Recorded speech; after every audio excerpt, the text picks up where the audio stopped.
Order! Order! You are an incorrigible delinquent at times. Behave yourself, man!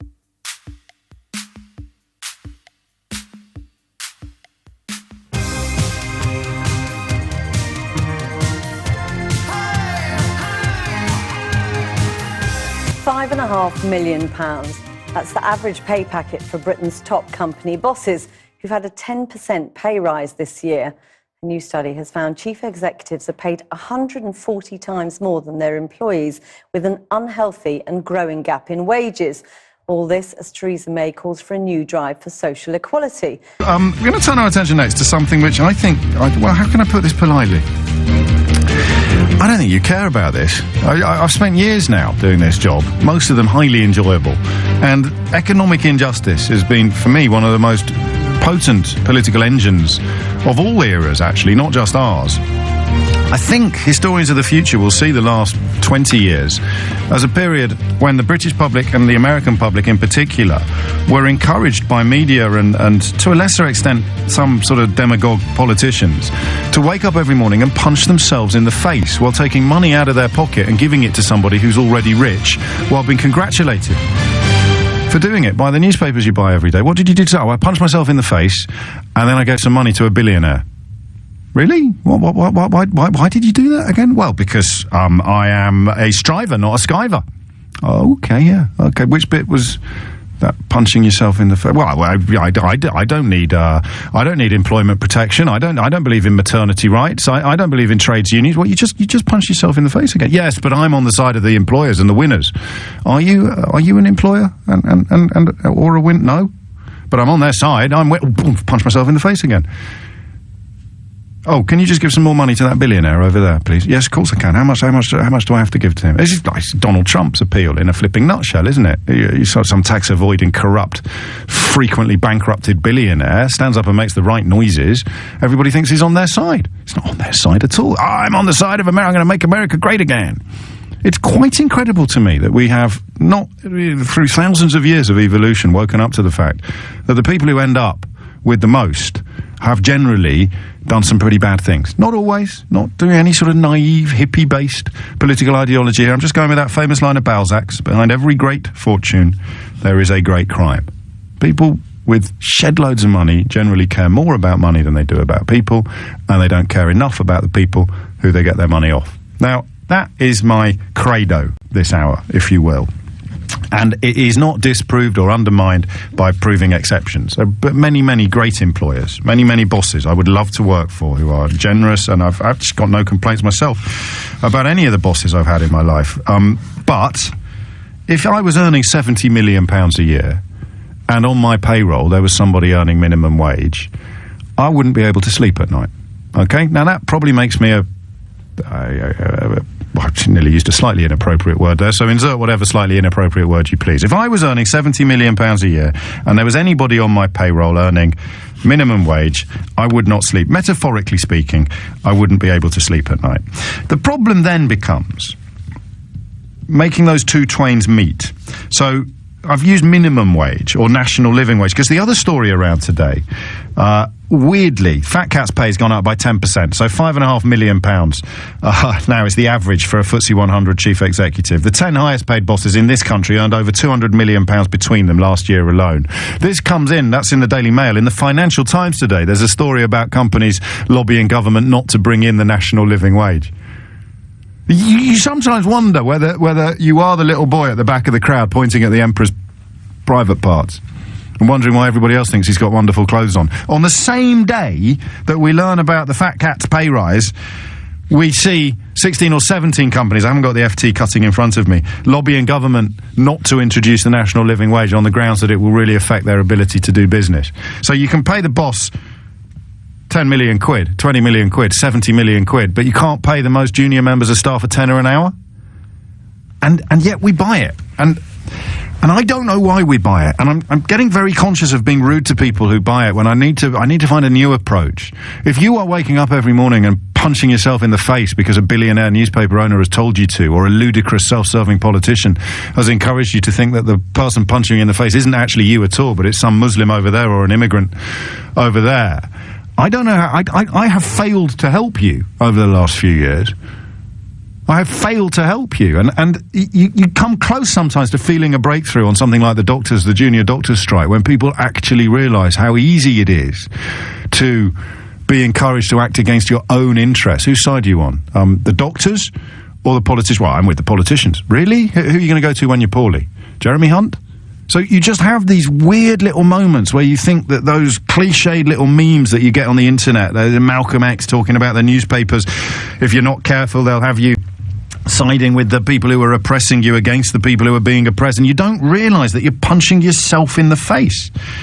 And yet, wherever you look in British politics at the moment, whether it's the grammar schools conversation we were having earlier today, are you in favour of grammar schools? Yes, I am. Well, that means that there's a 90% chance that your children will get a worse education than they're currently getting. Still in favour of grammar schools?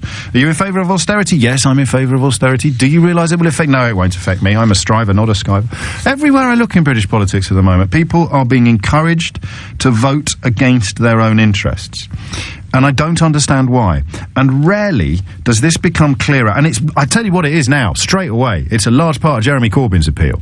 Right now, Jeremy Corbyn, whatever you may think about him, people have been persuaded that he is somehow on the side of those who are having their interests exploited. He has somehow managed to cast himself in the role of a politician who speaks up for people who are getting punched in the face by others.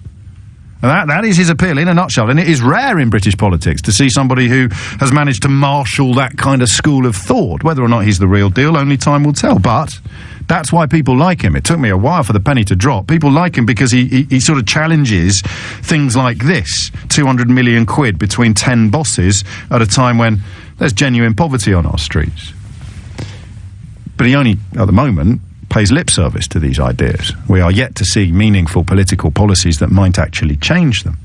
Theresa May has talked about it as well, believe it or not. There's two unlikely bedfellows. She has spoken of the injustice of these pay ratios. She's suggested putting workers on the board, and she's suggested forcing companies to publish that ratio of what the top man earns compared to the average employee. But I don't think she'll stick with that, because I don't think it's a vote winner. And I want you to tell me why it's not a vote winner.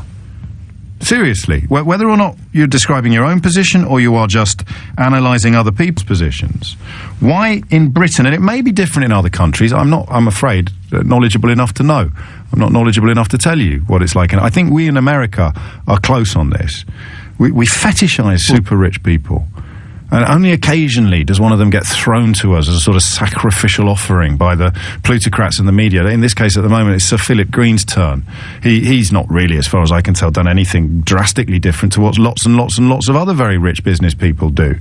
But he's somehow made the mistake of getting caught too close to the issue or getting caught with a brand as iconic as BHS.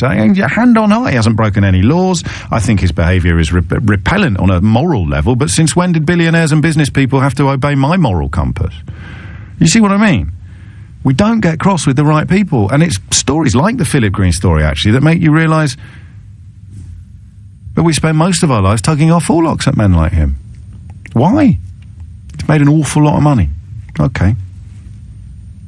Why in Britain do simple facts like this not have greater political clout? So I want you to tell me what it is I'm missing. If you're sitting there now going, oh, he's off again, getting upset about it, this is how the world works. The boss earns, right, 140 times more than the average employee. That's the figure published today for the FTSE 100 chief execs. Okay? 140 times more. I want you to tell me why you think that simple fact doesn't upset people more. That's all. Because if I was ever to go into politics, this would be, for me, the single biggest issue of our time. Wherever you go in the country, whether you're in a poor area or a rich area, the gap is growing at an exponential rate. It's breathtaking. Property ownership is going down among the general population because the minority of the very wealthy are buying more and more houses and renting them back to us so that we pay their blinking mortgage. And I just want to know why. Why don't people care? Hit the numbers now, you will get through. And it can be why don't you care, or it can be why don't other people care. I don't mind which angle you take, but I want you to call me now. And in fact, you know what? if you've never rung me before and you've been toying with the idea, you've been looking for an opportunity to do so, I know this is political, but I don't think it's going to cause an argument, is it? Because I just want to know why people don't care. I suppose we could have an argument about whether or not they should or shouldn't care. But the boss is earning, on average, 140 times more than the average employee.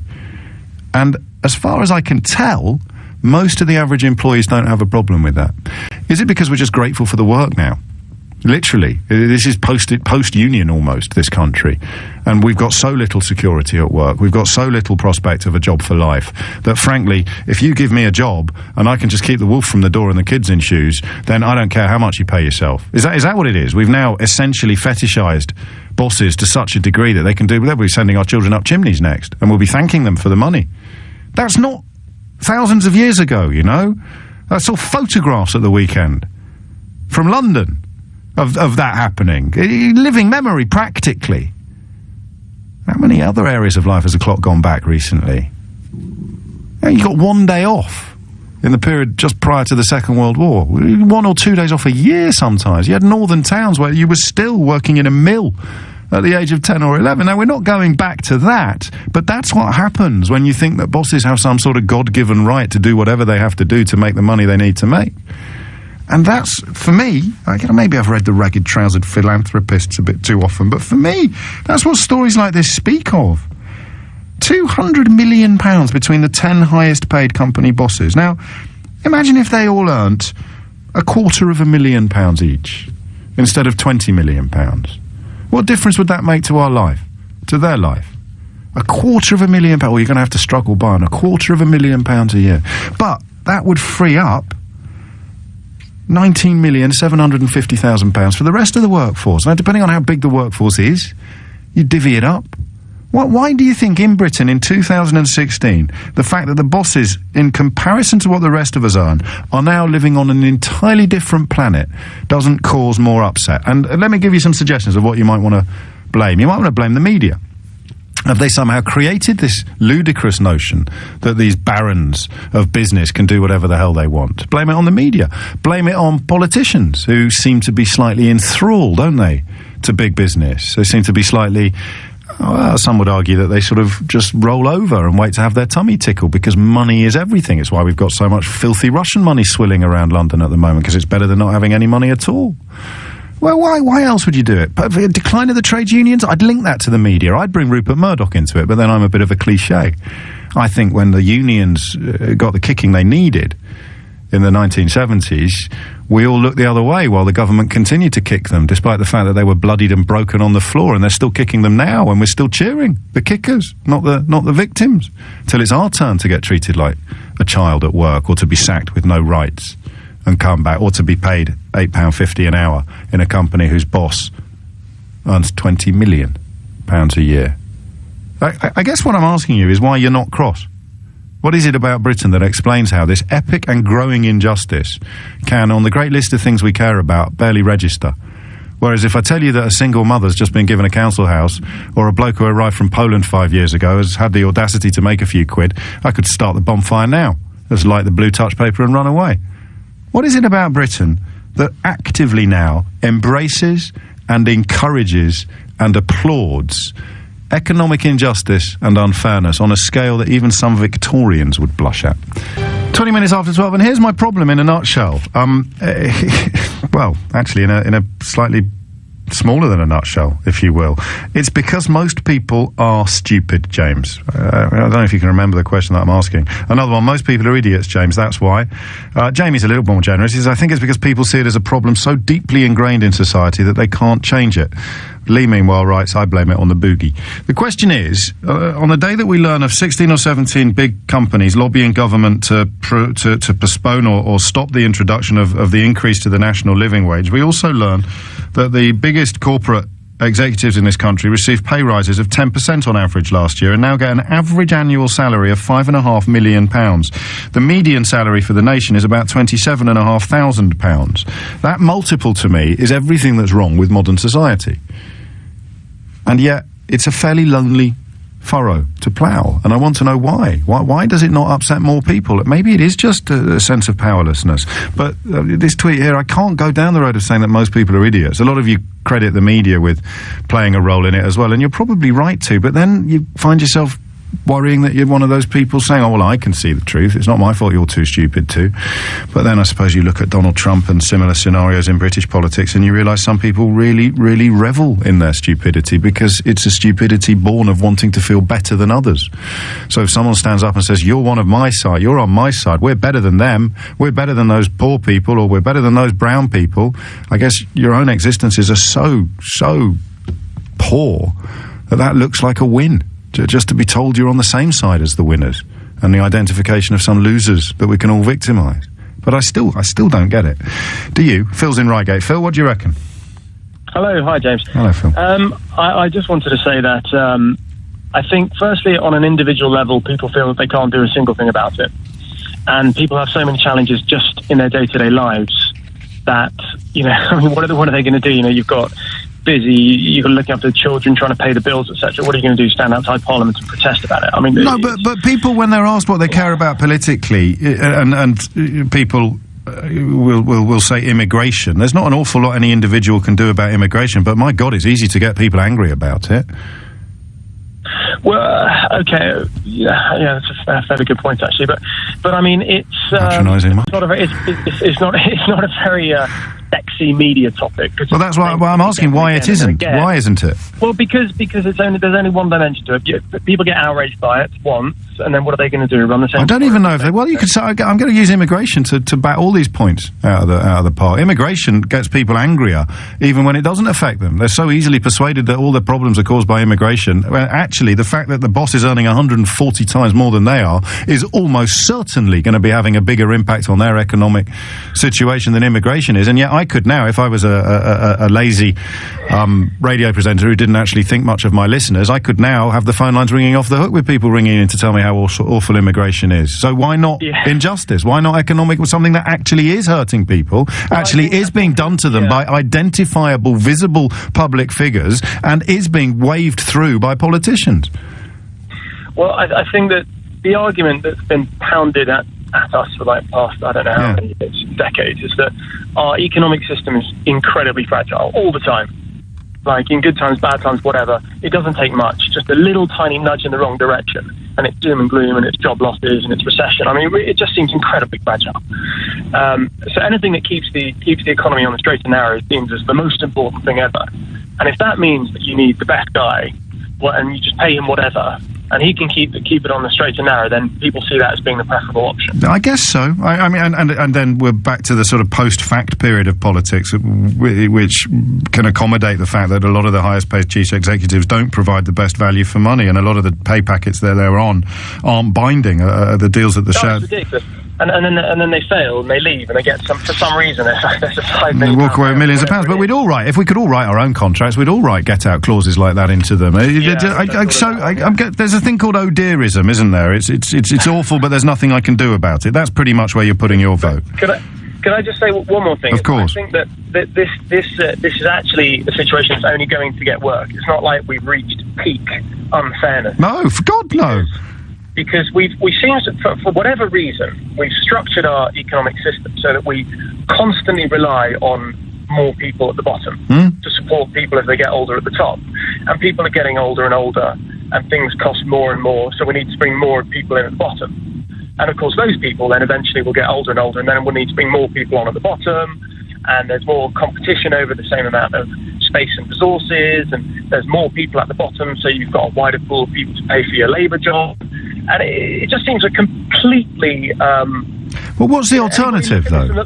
I don't know. I think we just need a complete restructuring in the way everything to do with the economy. All I see is just a picture of this not working in the long term.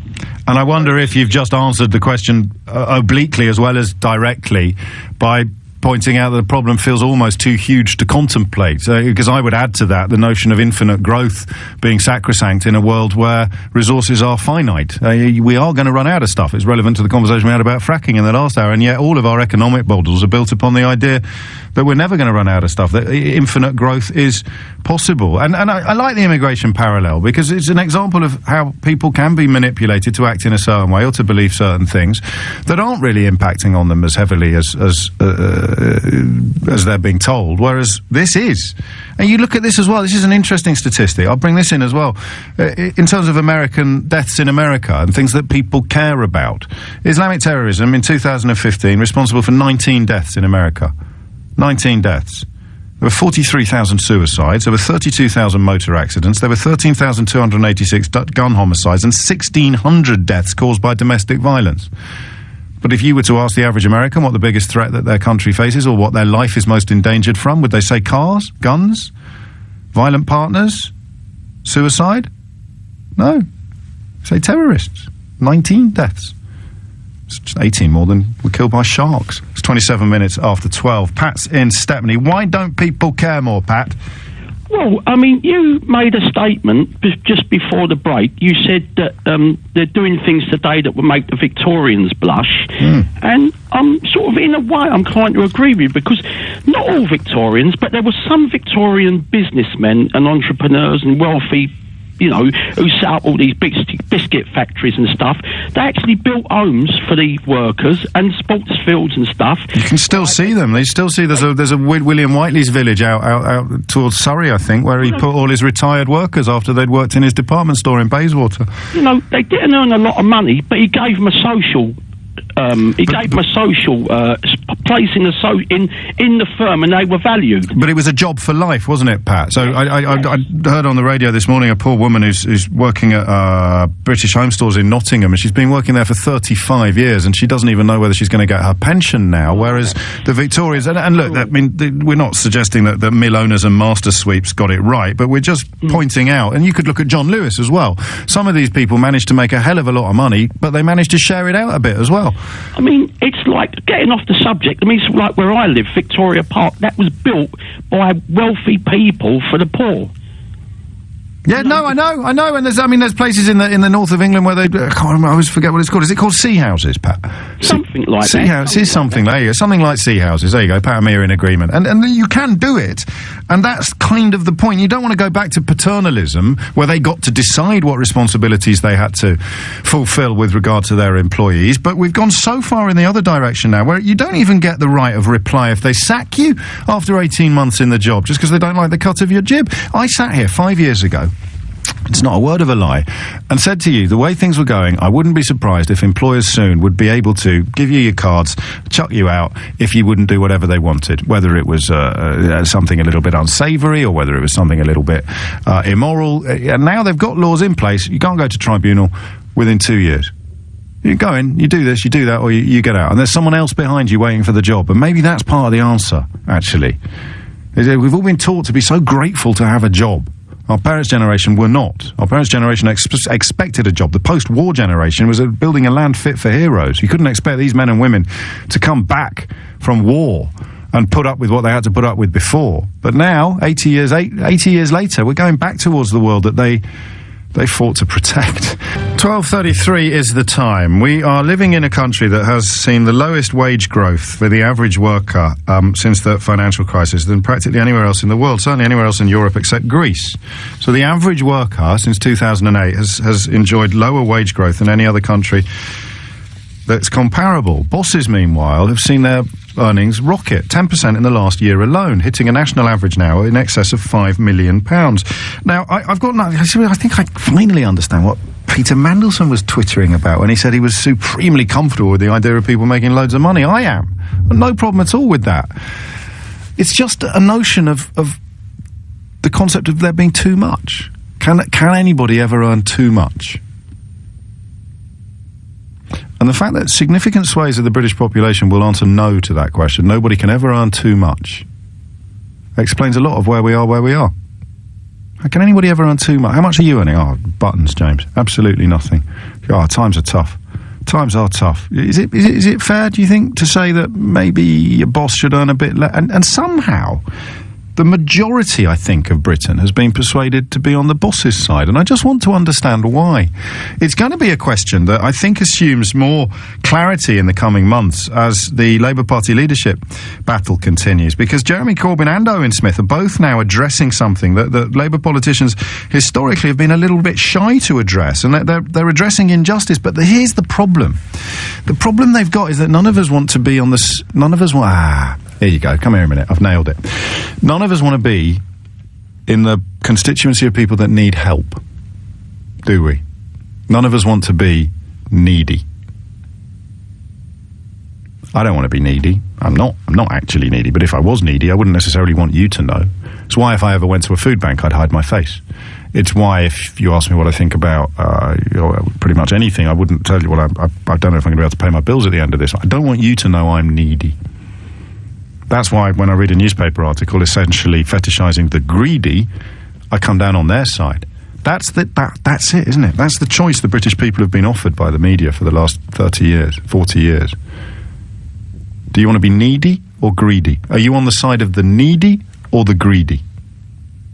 Well, I certainly don't want to be on the side of the needy. Ergo, I must be on the side of the greedy.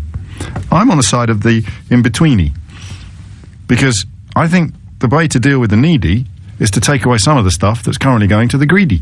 And then you will have less needy and a little less greedy. Or at least the greedy will have less stuff to be greedy about, and the needy will not be so needy because they've taken some stuff off the greedy. And there is, in a sense, social democracy in a nutshell. Take some off the greedy, help out the needy. But because and I think the newspapers have done this, you're needy or you're greedy. You choose. You're not allowed to be in-betweeny. I wish we could think of something that rhymes with needy and greedy but means in-betweeny. Anyone? I have to do it all myself. Honestly, I've only had a week off. Needy or greedy? The British public, and America as well, you see it with Donald Trump, they're all needy. But they're siding with the greedy because they don't want to be seen as needy. All this crud about making America great again or taking our country back, that is actually appealing to people who know that they're losing. They are failing in the current system, but they're being told that it's not their fault. They're being told it's the fault of immigration, Muslims, whatever it might be. It's not. It's the fault of the greedy. The reason you're needy is the fault of the greedy. But you can't admit that, because then you would have to admit you were needy. So all your problems are caused by Muslims. All your problems are caused by immigration. None of your problems are caused by epic imbalance in pay packets. And you can cheer that because finally someone's recognising that you're getting squeezed. But you don't have to admit that you're needy, and you certainly don't have to pick a fight with the greedy. So when I ask you, why don't British people get more cross about stuff like this? It's because they don't want to admit that they're needy. We're going to quote Steinbeck soon, aren't we? I can feel it in my waters. Paul's in Lancaster. Paul, what would you like to say? Hi, James. Hello, Paul. Well, my point is that most people really aspire to be the boss. You know, people. Do they though? Well, I think people like to think that one day they're going to be at the top. They're going to be the boss. They're going to be that rich man or woman that's running things. And I think the media, to an extent, sort of brings that idea sort of forward and makes people think. So we are all greedy. We are all greedy. None of us are needy. I think. No, I'm not saying that no one's needy. I'm pretty needy, I'll admit. I'm unemployed. I don't have any money. I'm pretty skint at the moment.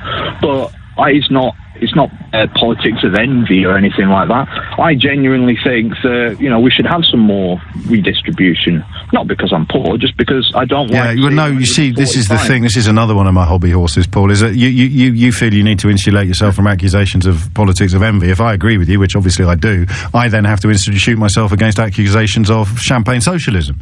So between those two positions, Paul, who's on his uppers at the moment, thinks that the wealth distribution in this country is pretty bogus. That's the politics of envy. James, who's doing all right at the minute, he thinks wealth distribution in this country is pretty bogus too. That must be champagne socialism, which means precisely nobody is permitted by the rhetoric of the right in this country at the moment. Precisely nobody is allowed to criticise the status quo without being either politics of envy or champagne socialist. And where did the points of view come from? I mean, where did those snippets, those memes, those words politics of envy. Yep. Who came up with that? Where did that come from? Where did it become a social meme? Well, I'm pretty confident it wasn't invented by somebody who didn't have much money. Exactly. And I think the right-wing media does have a bit of a handhold on our society. But now, so how do you deal with people now who actually are not very well off, but would never be as open about it as you are, and are not as well off as I am, but possibly would like everybody to think that they are, and they read these right-wing newspapers and they listen to these right-wing commentators and they somehow think that they're on the side of the winners? How do you actually get them to see to remove the scales from their own eyes without patronising them or calling them stupid? To be honest with you, I ain't got a clue. No, I'm not. I don't know. I don't have the answers. That's probably why I'm unemployed and I don't have any money. But I mean, ultimately, I think if we listen to each other a bit more, if we listened to people's stories and ideas, and instead of just sort of demonizing poor people or demonizing rich people, maybe think more. But I think people need to think more. People need to think more. Well, then again, we're patronising them. Well, I'll try and be patronising them. You what? I'm fine. Well, no, I know you were, but that's the problem, is that you're trying desperately to encourage people to think more, and in doing so, you end up as if you're calling them stupid or you're patronising them. And that pincer movement, that champagne socialism versus politics of envy, it's absolutely heartbreaking, because it means we're bringing our children up in a world where they're not allowed to criticise the status quo, and yet we're buying into it on a daily basis. A few of you are suggesting intermedi, so needy, greedy, and intermedi. In-betweeny, intermedi, I don't think that's quite good enough. So that's it, isn't it? That's where we are now. Suddenly everything makes sense. You're either needy or you're greedy. You don't want to be needy, so I'll side with the greedy. Chris is in Beaconsfield. Are you needy or greedy? I'm greedy. Okay, and, at least you're honest about it. I think it's a perfectly good thing to be, and that's why I believe that the CEOs of these companies are entitled to claim the kind of money they're claiming in the jobs they're doing. And the reason I say that both as an employee and as shareholder, because as an employee, I've done very well in a private company, because the guy who's run our company is extremely good and gets paid a lot doing it. Would he be less good if he got paid less? Yeah, because he'd leave. Where would he go? There are plenty of other employers who would take him. No doubt about that at all. We lose people regularly at the top of our company who are poached from other companies. We're in the technology business. No, I understand the race for the money, but if there were multiple limits in place, if you were not allowed to earn more than 50 times what your average employee earned, that would apply to all companies. So he wouldn't be able to go somewhere else to get more money, because he would only ever be able to earn 50 times what the average income was. So I'll ask you again, would he be less good at his job if he got paid less money? But I wouldn't be able to keep him in my company. That's the problem. Yes, you would, because he's already getting paid the maximum amount compared to your median wage. If you want to pay him more, you have to pay everybody in the company more. Well, the other problem that we have... Don't just gloss over that, please. Would he be less good at his job if he got paid less money? And I'll tell you why. He wouldn't be doing his job. And the reason for that is because the other problem we have is that because we're a successful company, so many of our people reach the situation where frankly, we're rich enough, we don't need to do any more. And what we find is when we have a vacancy is we can't get people to take the job. Yes. Because they say, why should I take on this extra responsibility? I've already got enough money. I know, it's amazing, isn't it? How you have to pay rich people loads more to get them to work hard, and the best way to get poor people to work harder is to pay them less. It's quite remarkable. It's simply a question of a poor person... Absolutely, yeah, absolutely, yeah. A rich person, right now, I'm at the end of my working life. If the company came to me and offered me millions of dollars for promotion, I would turn it down. Because it's not what I want to do in my life. I don't need... But you're here to tell us why the high wages are necessary. Yes, because as a shareholder, I want... But you just turned it down. Running the company. Are you not the best man for the job? If they'd offered... probably not, no. Oh, okay. So why did they offer it to you then? That sounds like a pretty rubbish company. No, they didn't. I'm saying if they had done. Right. But you're not the best man for the job, so you're not the example that you began your call by using. So here, I'll run it by you again. If we're looking at multiples, if the top wage is linked to the average wage everywhere by law, all of your points are dealt with. No, because what would happen is the top people would just stop working. Oh, they'd just stop working altogether, like Paul Daniels leaving the country if Labour get elected? No, they retire. Okay, have a real problem and who replaces them?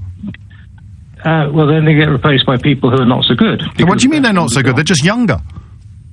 It can be. I mean, there can be some more talent. So the chief executives of tomorrow are currently at number 4 or 5 in the company, and they haven't got enough money to be able to retire yet. So then you get rid of all the people who are too rich, frankly, to work, and you replace them with the people whose wages are linked to the multiple of the average income in the company, and everybody's better off. Who loses? Well, you've taken some talented people out of the pool. No, they've taken themselves out of the pool because they're not prepared to work for 50 times the average income in that company. Yeah, but I agree with you. If you could impose this law worldwide, you don't have to impose it worldwide. You're welcome to emigrate. There's plenty of people who would rather live in Britain than Dubai. I mean, they can go and earn more money in Dubai right now than they can in Britain, but they prefer to live here. I'm glad we ended in agreement. I thought it might be harder than that. It's 12:45. Here is the story. At least 16 trade associations have written jointly to Greg Clark, the new business secretary, recommending that he exercise caution on the national living wage. This, obviously, they say, in light of the economic uncertainties that the country faces after the Brexit vote. I love the way that this story will cause the heads of the unthinking right to swivel even more than usual. Hang on a minute, there are no economic uncertainties about the Brexit vote. Oh, but hang on, we don't like the national living wage either. So hang on, what horse do we get on here? This is trying to keep poor people poor, which we're in favour of, despite the fact that we're actually poor. But also it's saying that we need to do it because Brexit's bad for the country, which we've just spent most of the year trying to persuade ourselves isn't true. Then you set this story about businesses trying to persuade the government to slow or even abandon its policy to raise the national living wage, with the news that the bosses have had a 10% pay rise in the last year and now earn, frankly, unbelievable amounts of money. And I'm asking you why people don't get more upset about it. Nice fella just before the travel news there was suggesting that the reason why people have to earn this sort of money is because they're already too rich, which I suppose had a sort of beautiful symmetry to it in that, yes, that's the point. Some people are already too rich.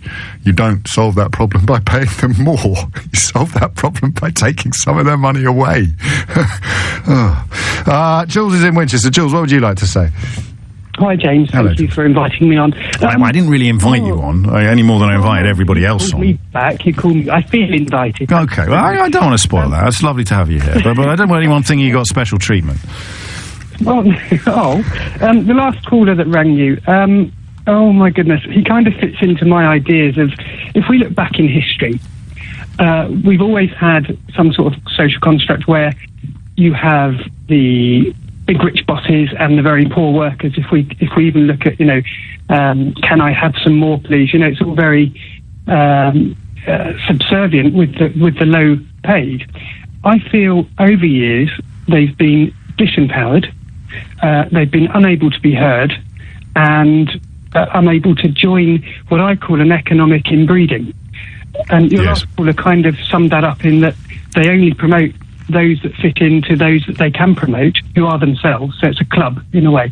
Now, I feel Brexit was the general people's chance to actually share their anger with the world. Yes. But also, you're talking about people in council estates, and we have a pop at them. You're talking about the strikes, and we have a pop at them.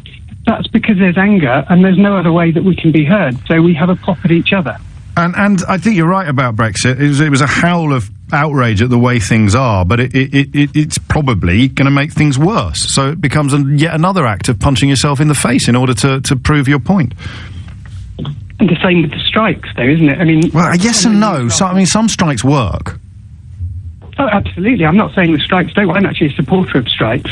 But I'm reading, perhaps it's media speculation again, I'm reading and hearing that we're all cross with the people that are striking. Yes, of course we are. And if we're not cross yet, we will be by tea time. We got cross with firefighters. That was a breakthrough moment for me, Jules, when I read people telling me that firefighters are my enemy. Teachers are my enemy. Doctors are my enemy. I can get it with the tube workers because that hacks us all off when we have to walk to work. But to live in a country where firefighters, doctors and police officers have been successfully portrayed as our enemy is quite incredible. Incredible. But even if we look back to the 80s, James, when the nurses went on strike, they were losing public support by the end of it. I don't know if you remember that era. It was a horrible time. And I'm a nurse myself who remembers that era. And public sympathy was going. And nurses were calling each other scabs. Yeah, of course, you're right. Of course. So why? So talk about social constructs. I understand what you mean by that. And I guess you do. Well, no, I up to a point I do. But I guess that people reject the analysis if we buy into this notion that somehow they're siding with the greedy because the alternative is just to appear needy? Yeah, so what we're looking at the social construct is what's made that what it is. Yes. So it's quite a hard one to give a black and white answer to. My view is, if I speak for myself, because I hear everyone saying we and they, but I don't often hear anyone saying I. And I think, me personally, I think I can be very greedy. Yeah. Where needed. It depends on what scale. I need to be greedy to eat. I need to be greedy to get food on the table with money. I need to be greedy to buy a car. Do I need a car? But also, I am needy. I have times where I don't have enough money. Yes. I'm not able to go on that worldwide holiday that I see people. I look at chief executives and feel sometimes... Why can't I persuade you? Why can't I persuade you that that's all the fault of immigrants? Oh, because I quite like people in the world, and I don't think we own a country. I think, the world is the world. But I guess the constituency you describe, who are needy but are cheering for the greedy, they're the ones who've been successfully persuaded that all their problems could be solved if we could order women what to wear and be even more horrible to Polish people than we currently are. And isn't that again about the social construct? The rich, yes, and the rich being able to tell the poor what to do. It's not. It's about those in power being able to tell the depowered what to do and depowered. And that's why the racist liars who appear to be from a working class background don't cut through in this country. But the racist liars who appear to be from a middle class background, the ones who, for example, went to public school and lie about assassination attempts, they do cut through in this country because somehow our class social construct means that we're more comfortable trusting them. That's right. Or believing them. I don't think you can separate the two, and I keep harking back to immigration because it's a wonderful example of something which people can be very easily convinced is squeezing them, squashing them, holding them back, even when it isn't. It's so easy, and then something that is squeezing them, squashing them, holding them back, they can't be convinced that it is. Why? Because that would involve being needy. I'm not needy, I'm just a victim of immigration. 12:55. Jules, thank you. I've got to crack on. Irfan's in Woodford Green. Irfan, what would you like to say? Money can complicate your life. No? All right, we'll go to Mike, who's in Hendon. Mike, what would you like to say? Yeah, in terms of this FTSE 100 pay report, I mean, I've looked at this over a considerable period of years, and it just seems to me that bosses' pay is largely a stitch up between, the board of directors, these remuneration committees, which are packed by the same magic circle of people, and this rather shadowy group called pay consultants, who seem to be answerable to absolutely nobody. Everybody says you're having to pay up to be, for talent. But, the truth of the matter is, if you look at the numbers on the FTSE 100, that's only shown a return of 1.1% since 2000, compound. Bosses' pay is up by 7.6% compound, and their employees' pay is up by 0.4% compound. So this looks to me like a reverse Robin Hood. It's the new, exactly. Yes, it does. But I'm not going to argue with your numbers. I'm just going to ask you why you think, because the problem I have now, and it's becoming a bit of a career crisis, I can sit here every bloody day describing facts and showing people numbers and all the things you've just described, but a significant swathe of the population will still be shouting, "Hey, champagne socialists, while punching themselves in the face. So what do you say to them? Well, I think there's a specific problem, I think, with a lot of companies, where it's just a breakdown in corporate governance. They're not answering. No, but I'm talking about the ordinary punters who are cheering for the fat cats because they're labouring under the illusion that they're on the side of the greedy, despite in fact being needy. How do you break through that mindset? Well, a lot of the people who are champagne socialists are just that. They have champagne, and there's also this idea. Don't know that that's an answer to my question. I need a tactic. I need a tactic. Here is somebody who is being screwed by the current economic situation in this country, but they've been satisfactorily and successfully persuaded that it's all the fault of Polish people. How do you make the scales fall from their eyes? Well, you need to actually have more disclosure from these companies showing who's getting paid. Not going to read that, are they, when they could read some columnist banging on about how all Muslims deserve to drown? Why on earth would they want to be looking at the balance sheets of businesses, looking for actual facts and statistics? Sace, is it... Actually, I'm going to run out of time. I can give you 17 seconds before Tim Marshall takes over. Sace, what are you going to say? Hi, I'm just... all what I can say is that the following. Is like... all these people, like for me, in my place, like I'm living in a property where the landlord owns 500 properties in the area I live in Canning Town, Barking. Wow. And I was on close to 60k pay, and I couldn't even afford to buy a house through the banks.